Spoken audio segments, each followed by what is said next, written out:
I'm tasting the 2021 vintage of the grounded wine company Landform Pinot Noir from the Willamette Valley in Oregon.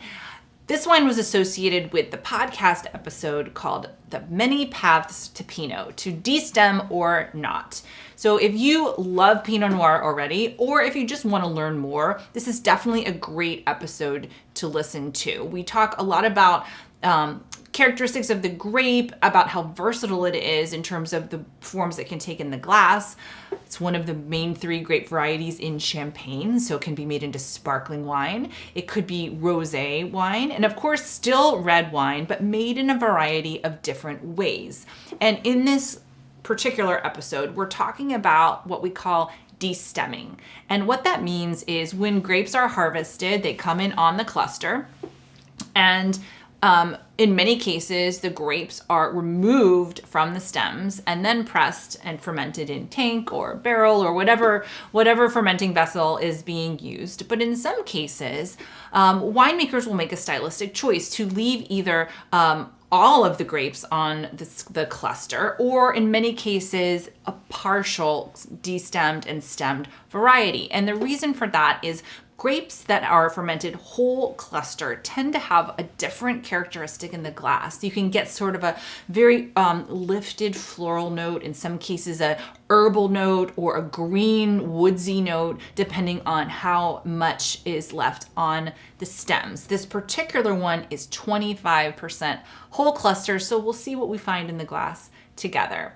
Now, this is from Willamette Valley in Oregon, where winemaking really began in earnest in about the 1960s, when many people who had studied at UC Davis were looking for a place other than California to cultivate Pinot Noir. And the Willamette Valley happened to be just sort of perfect. It's nestled on a north-south running valley with the Cascade Mountains on the eastern side and the coastal mountain range on the west, which really protects this region from the very cold ocean breezes that could flow in.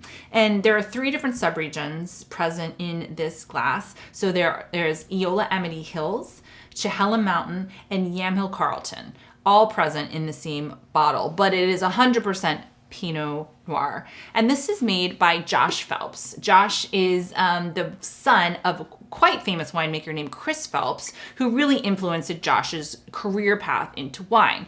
Chris made wine at Chateau Petrus in Bordeaux. He was the founding winemaker of Dominus here in Napa Valley, and also made wines at such famous well-known wineries as Inglenook and Caymus.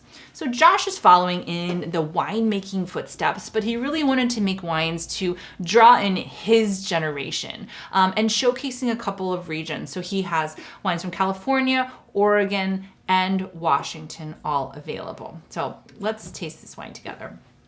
Now, as you'll hear on the podcast as well, Pinot Noir is a thinner skinned red grape variety. So in some cases, let's say if I had something like Cabernet Sauvignon in this glass, it might be that I would not be able to see anything through this glass. If I had a newspaper, I would not be able to read it right here, but I can actually see directly through this glass. So it's sort of a pale ruby.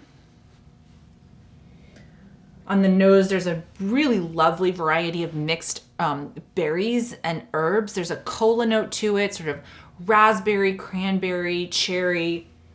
It's a little bit of kind of a citrus rind as well.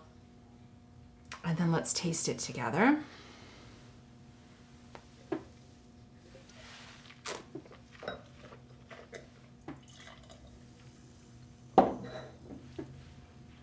A lot of the same flavors on the palate. I definitely get that cola note to it. Raspberry, cherry, just almost like a big basket of mixed berries all together, kind of jammy and fresh at the same time. It's only medium in body. Acid is medium. Tannins are only medium.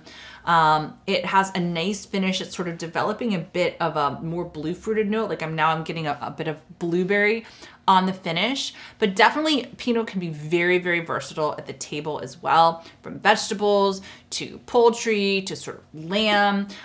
It can really showcase the brightness of a lot of different foods. And again, if you want to learn more about sort of winemaking and very specific techniques about Pinot Noir, then please check out the Unfiltered episode.